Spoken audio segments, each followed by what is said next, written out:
Jason, let's kind of take that and kind of shift to what responsibility individual companies need to take, right? And I know when you and I spoke, you used this phrase, checkbox security, which I thought was very interesting, referring to companies that are just working from these security checklists, just doing the minimum required so they can get their regulatory compliance done rather than truly securing themselves. Can you say more about that and what you feel really needs to happen here? Yeah, happy to. So I do talk a little bit about kind of checklist type security. Obviously, as you all know, there's a lot of different compliance requirements depending on industry, depending on what kind of oversight and regulations a specific industry or specific company falls into.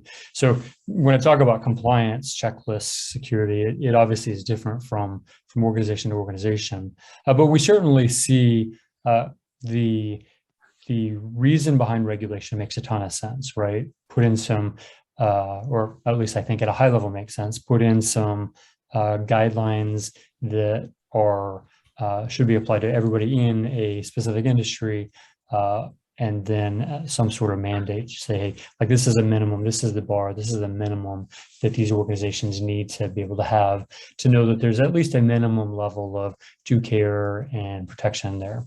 So that in theory makes a lot of sense. What we end up seeing is a lot of organizations or some organizations that have compliance requirements will meet the absolute minimum there is, right? So if there's, let's make it simple. If there's 5 things that they must do to be compliant, then they'll go through and make sure that they are checking the boxes on those 5 things. You know, they've got a firewall check, they've got antivirus check, they do a vulnerability scan or a pen test once a year check, and they have security policies that were written by a consultant for them 3 years ago check.